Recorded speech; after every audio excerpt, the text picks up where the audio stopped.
Hello my dear students.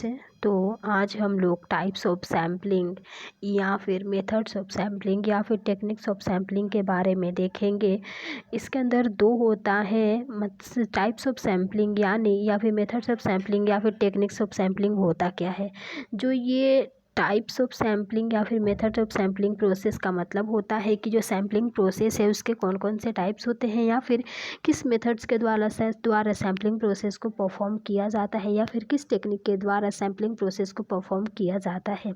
इसके mainly to types होते हैं, probability sampling and non probability sampling. Probability sampling के भी 5 टाइप्स होते हैं।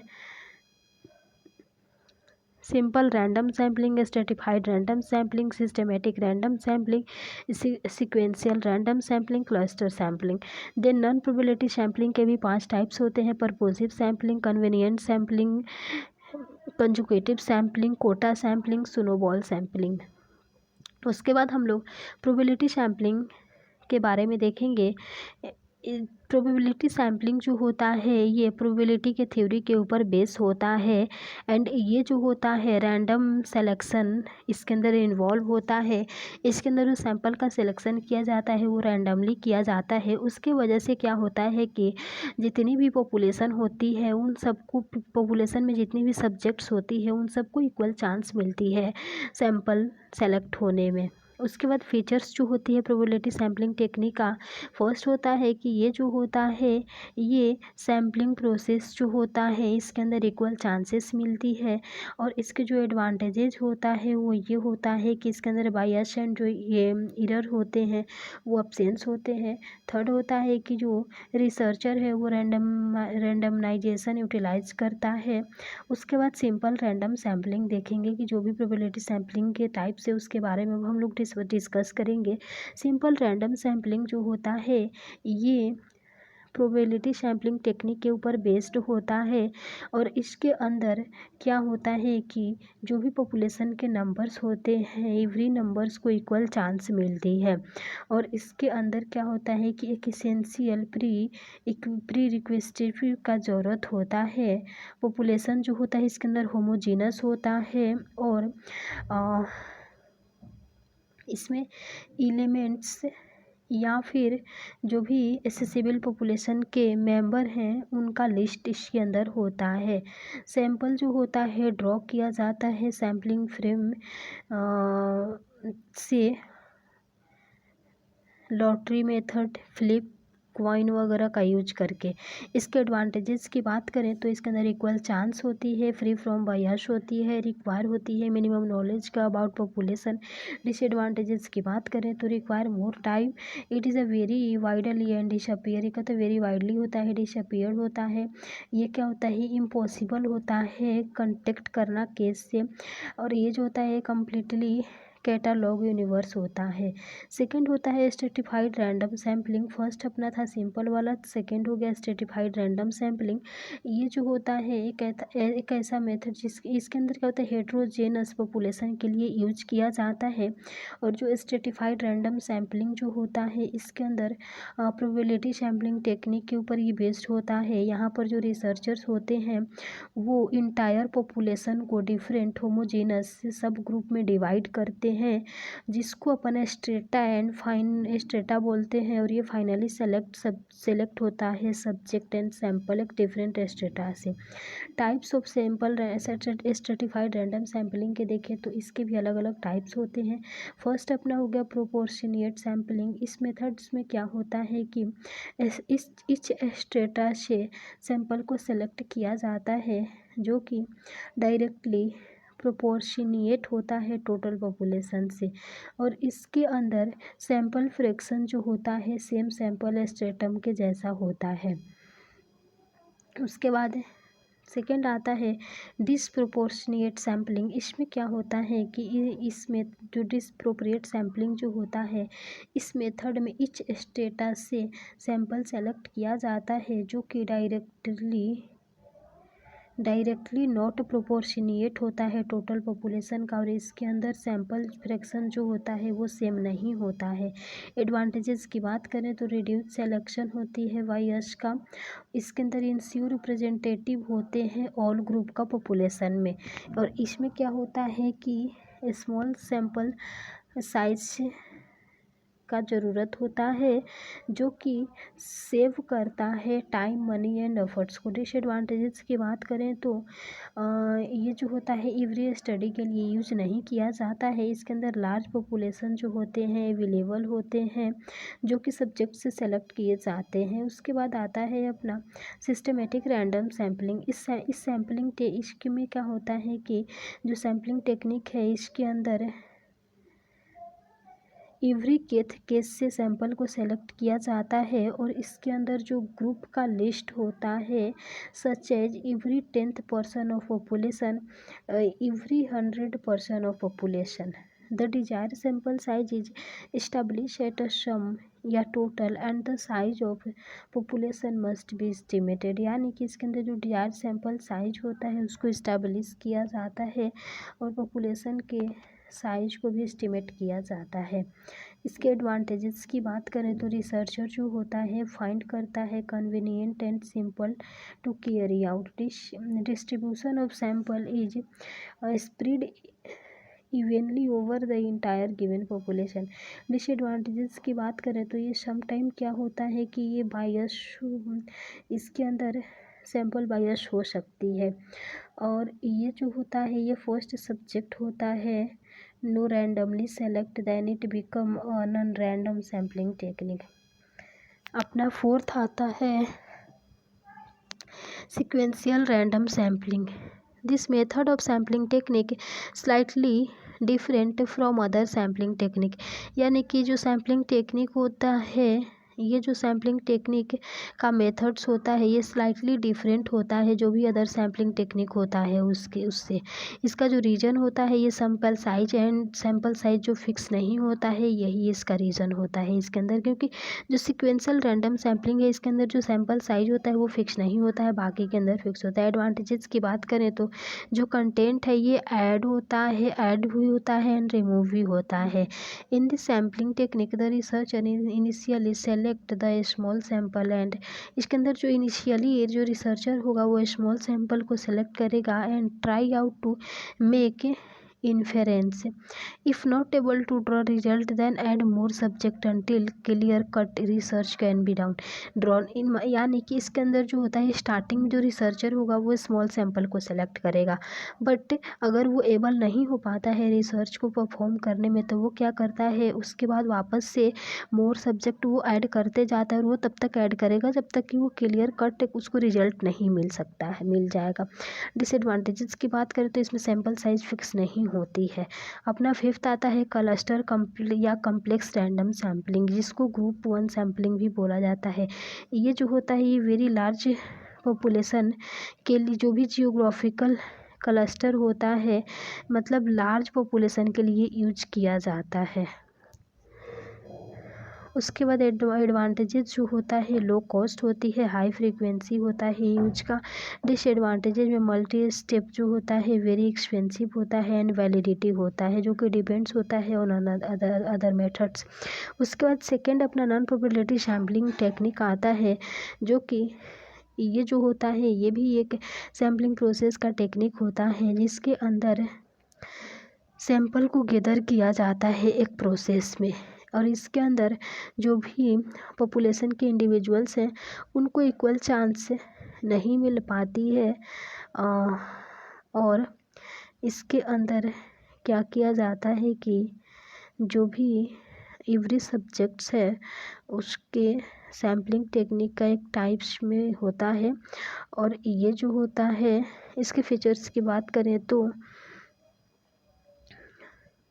फर्स्ट है कि इसमें क्या होता है कि जितने भी सब्जेक्ट्स है उसको इक्वल चांस नहीं मिलता है, क्योंकि इसके अंदर चॉइस नहीं बल्कि चॉइस देखा जाता है ना कि चांस। इसमें क्या होता है कि जो नॉन प्रोबेबिलिटी सैम्पलिंग सब्जेक्ट्स होता है वो जो होता है इसके अंदर अवेलेबिलिटी एंड एसेसिबिलिटी के ऊपर बेसिस होता है। और उसके बाद इसमें क्या होता है कि सैम्पलिंग टेक्निक्स जो होता है, ये जो रिसर्चर है वो बाउंडेड होता है मनी, टाइम एंड वर्कफोर्स से। अब उसके बाद टाइप्स देखेंगे नॉन प्रोबेबिलिटी सैम्पलिंग टेक्निक के कि कौन कौन से टाइप्स होते हैं। परपोसिव सैम्पलिंग हो गया, इसके अंदर क्या होता है कि जो सैम्पलिंग सब्जेक्ट होता है उसको सेलेक्ट किया जाता है सैंपल के पार्ट्स से एक स्पेसिफिक पर्पस के लिए। एडवांटेजेस की बात करें तो ये सिंपल होता है ड्रॉ करना और ये एक्सप्लोरेटिव स्टडीज़ में यूजफुल होता है। ये रिसोर्सेज रिक्वायर्स एंड्स को सेव करता है और ये रिक्वायर्स होता है लेस फील्ड वर्क में। इसके डिसएडवांटेजेस में बात करें तो रिक्वायर होता है considerable about the population under study. और इसके अंदर सेकेंड होता है कि ये ऑलवेज रिलायबल सैंपल नहीं होता है। सेकेंड कन्वीनियंट सैम्पलिंग की बात करें तो ये जो होता है नॉन प्रोबेबिलिटी सैम्पलिंग टेक्निक्स का एक टाइप्स होता है, जहाँ पर क्या होता है कि सब्जेक्ट जो होता है वो सेलेक्ट किया जाता है because of this convenient accessibility and availability of researcher. उसके बाद इसके एडवांटेजेस की बात करें तो ये कंसीडर होता है, इसको कंसीडर करना इजी होता है, ये चीपेस्ट होता है एंड लेस टाइम कंज्यूमिंग होता है। और ये जो होता है टाइम, मनी एंड रिसोर्सेज को सेव करने में हेल्प करता है। डिसएडवांटेजेस की बात करें तो ये जो होता है ये रिप्रेजेंटेटिव सैंपल फ्रेम को प्रोवाइड नहीं करवाता है स्टडी के और पॉपुलेशन के लिए। इसके अंदर जो फाइंडिंग होता है जनरेट होता है जो भी पॉपुलेशन है उससे। उसके बाद थर्ड अपना आता है कंजिक्यूटिव सैम्पलिंग, जिसको होल टोटल सैम्पलिंग भी बोला जाता है। ये क्या होता है, ये कन्वीनियंट सैम्पलिंग टेक्निक होता है जहाँ पर एक्सपेक्ट दैट इफ शी और गेन टू इंक्लूड, इसके अंदर देखा जाता है कि क्या क्या चीज़ें इसके अंदर इंक्लूड है जो भी एसेसिबल सब्जेक्ट है उसमें से, जिसको अपन टोटल सैम्पलिंग भी बोलते हैं। इसके अंदर जो रिसर्चर है वो पिकअप करता है ऑल द अवेलेबल सब्जेक्ट को who are meeting the present inclusion and exclusion criteria. जो भी पॉपुलेशन का रिप्रेजेंट में एक्सक्लूजन एंड इंक्लूजन क्राइटेरिया से मिल चुके हैं उनको भी इसमें इंक्लूड करता है। इसके एडवांटेजेस की बात करें तो वेरी लिटल एफर्ट होता है on the part of the resources जब भी परफॉर्म करते हैं सैम्पलिंग टेक्निक को। इसमें इंश्योर होता है more representativeness of the selected sampling. Disadvantages में क्या होता है कि जो तय ऑलवेज होता है does not guarantee the section of representative sampling. The researcher has not select plan about sample size and schedule. Quota sampling की बात करें तो ये जो होता है नॉन प्रोबेबिलिटी सैम्पलिंग टेक्निक होता है जहाँ पर जो रिसर्चर होता है वो इंश्योर होता है इक्वल और प्रोपोर्शनेट रिप्रेजेंटेशन ऑफ सब्जेक्ट और सैंपल फ्रॉम ईच कोटा। जो भी ईच कोटा है उससे जो सैंपल और सब्जेक्ट होता है उसके रिप्रेजेंटेशन को लेके इक्वल एंड प्रोपोर्शनेट होता है। उसके बाद एडवांटेजेस की बात करें तो ये इकोनॉमिकली चीप होता है और इसके अंदर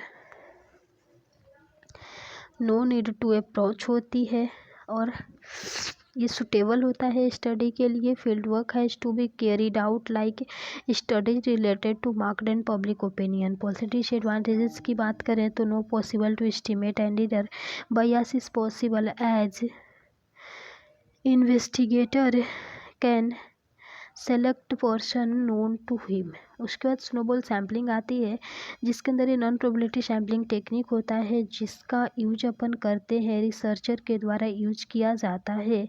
जो भी हार्ड टू लोकेट होती है सब्जेक्ट उसको आइडेंटिफाई करने के लिए। इसका एग्जांपल है ड्रग एब्यूज वगैरह एग्जांपल होता है।